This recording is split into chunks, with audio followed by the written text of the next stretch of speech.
জীবন শিক্ষার এভরি মুভমেন্টে সবাইকে স্বাগত। আজকে আমি হাজির হয়েছি ফুলকপি দিয়ে মাছের ঝোলের রেসিপি নিয়ে।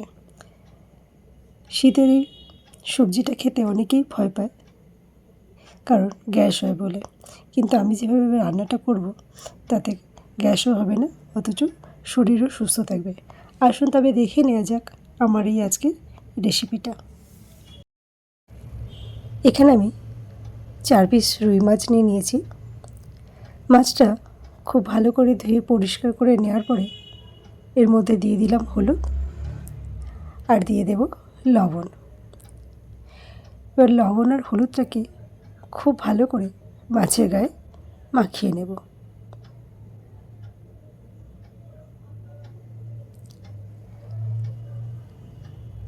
মাছের গায়ে হলুদটা আমার খুব ভালো করে মাখানো হয়ে গেছে।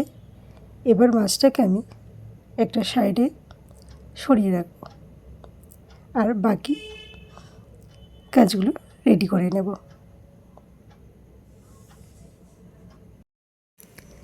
এখানে আমি একটা বাটি নিয়ে নিয়েছি।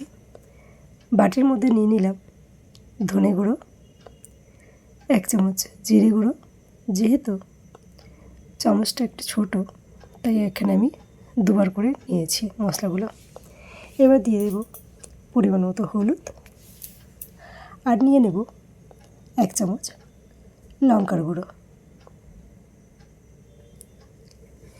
এবার এই মশলাগুলোর মধ্যে একটু জল দিয়ে দেব, দিয়ে একটা ব্যাটার রেডি করে নেব।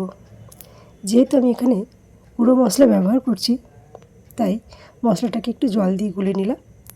এইভাবে নিলে পুরো বাটা মশলার টেস্ট হয় রেসিপির মধ্যে।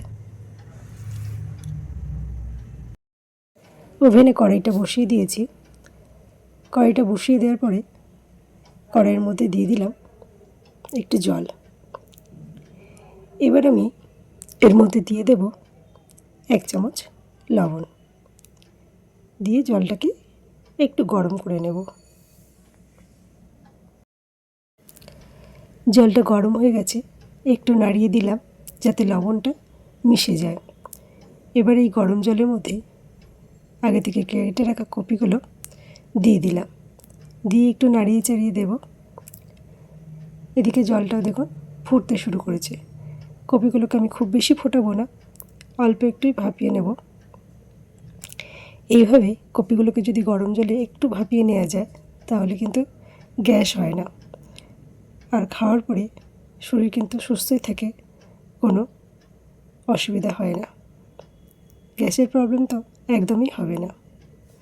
কপিগুলো ভাপানো হয়ে গেছে। এবার আমি এগুলোকে অন্য একটা পাত্রের মধ্যে নামিয়ে নেব। দেখুন জলটা কিন্তু খুব ফুটতে শুরু করেছে। এবারে আমি এগুলোকে নামিয়ে নেব।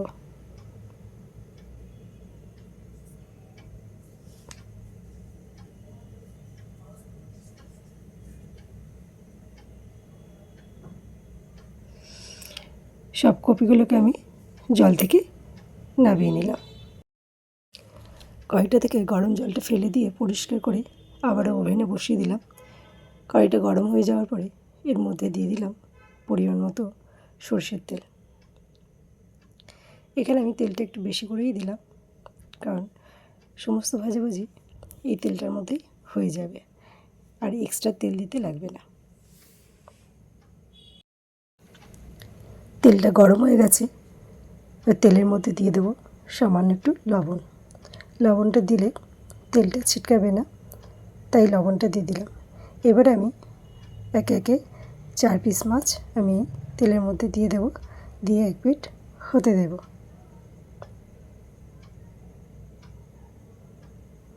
দেখুন 4 পিস মাছ আমি এখানে দিয়ে দিলাম। মাছগুলো 1 পিঠ ভাজা হয়ে গেছে। এবার আমি মাছগুলোকে উল্টে আরেক পিঠে হতে দেব।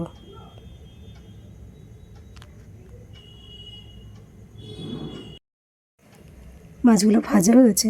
মাছগুলোকে আমি অন্য একটা পাত্রে নামিয়ে নেব। যেহেতু মাছটা এখানে ঝোল করব, তাই এখানে মাছগুলোকে আমি কড়া করে ভাজলাম না।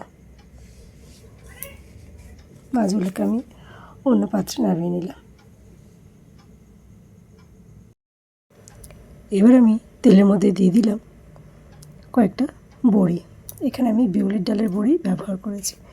বড়িগুলো তেলের মধ্যে দিয়ে দিয়েছি, দিয়ে এগুলোকে খুব ভালো করে ভেজে নেব।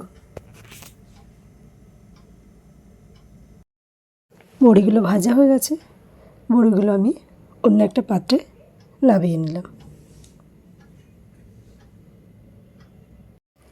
এবার তেলের মধ্যে দিয়ে দেব আগে থেকে ভাপিয়ে রাখা কপিগুলো। কপিগুলো দিয়ে আমি খুব ভালো করে তেলের সঙ্গে নাড়িয়ে চাড়িয়ে ভেজে নেব। আমার চ্যানেলে নতুন বন্ধু হয়ে থাকলে চ্যানেলটা সাবস্ক্রাইব করে নেওয়ার অনুরোধ রইল। পাশে থাকা বেল আইকনটাকে প্রেস করে দিয়ে অল করে রাখবেন, তাহলে আমার চ্যানেলে যখনই নতুন নতুন কোনো রেসিপি ছাড়ব সবার আগে আপনাদের কাছে পৌঁছে যাবে। কপিগুলো খুব ভালো করে ভাজা হয়ে গেছে, এগুলোকে আমি তেল থেকে নামিয়ে নেব।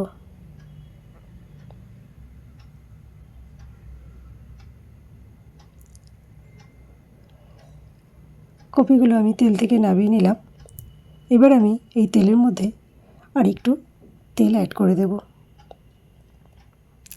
তেলটা অ্যাড করে দিয়ে খুব ভালো করে নাড়িয়ে চাড়িয়ে ঠান্ডা আর গরম তেলটা মিশিয়ে নেব। এবার আমি এখানে ফোড়নে দিয়ে দেবো একটা গোটা তেজপাতাকে 2 টুকরো করে, আর দেবো একটা শুকনো লঙ্কা।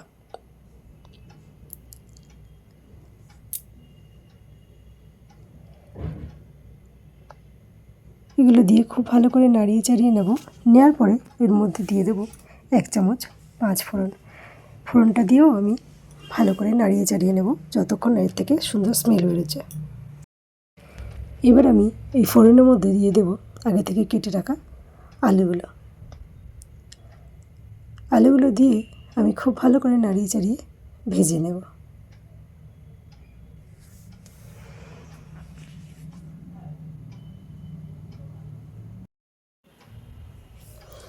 এবার এই আলুর মধ্যে আমি দিয়ে দেব 1 চামচ আদার পেস্ট। এখানে আমি আদা আর কাঁচা লঙ্কা একসাথে করে পেস্ট করে রেখেছিলাম, সেটা এখানে দিয়ে দেব। দিয়ে খুব ভালো করে মশলাটাকে কষিয়ে নেব যতক্ষণ না আদার কাঁচা গন্ধটা চলে যাচ্ছে।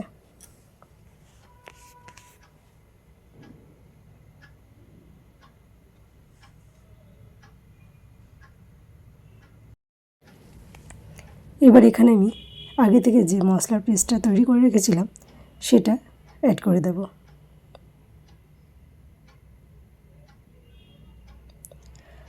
মশলাটা এখানে দিয়ে দিয়েছি, এবার খুব ভালো করে কষিয়ে নেব।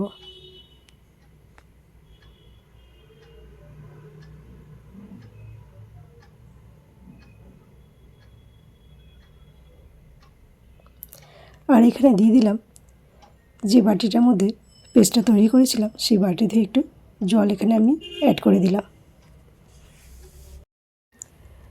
মশলাটা খুব ভালো করে আলুর সাথে কষিয়ে নিয়েছি। নেওয়ার পরে এখানে অ্যাড করে দিলাম আগে থেকে ভেজে রাখা কপিগুলো। কপিটা দিয়েও আমি খুব ভালো করে কষিয়ে নেব। সমস্ত কিছুর সঙ্গে মশলাটাকে খুব ভালো করে কষিয়ে নিয়েছি। এবার আমি এর মধ্যে দিয়ে দেব একটু গরম জল।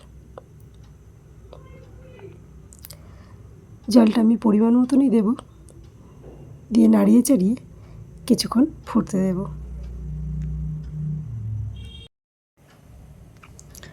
ঝোলটা ফুটতে শুরু করেছে, এর 5 মিনিট পরে আমি দিয়ে দিলাম আগে থেকে ভেজে রাখা মাছগুলো। মাছগুলো দিয়ে দিয়েছি, দিয়ে এবার একটু ভালো করে নাড়িয়ে চাড়িয়ে দিয়ে কিছুক্ষণ ঢাকা দিয়ে ফুটিয়ে নেব।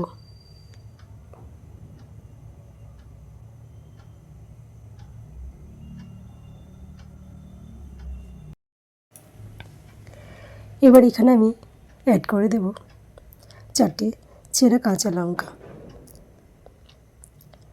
আর দিয়ে দেব আগে থেকে ভেজে রাখা বড়িগুলো।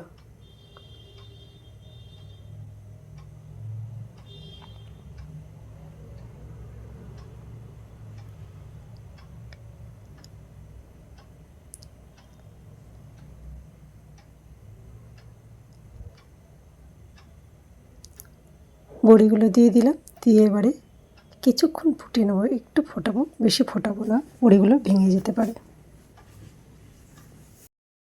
প্রথমে যখন লবণটা দিয়েছিলাম স্কিপ করে গেছি, কিন্তু মনে হলো আর একটু লবণ কম হবে, ওই জন্য আমি এখানে আর একটু লবণ অ্যাড করে দিলাম। দিয়ে একটু ফুটিয়ে নামিয়ে নেব। রেসিপিটা আমার কমপ্লিট হয়ে গেছে। সবাই ভালো থাকবেন, সুস্থ থাকবেন। আজ এই পর্যন্ত। আবার অন্য কোনো দিন হাজির হয়ে যাব অন্য কোনো নতুন রেসিপি নিয়ে। ধন্যবাদ।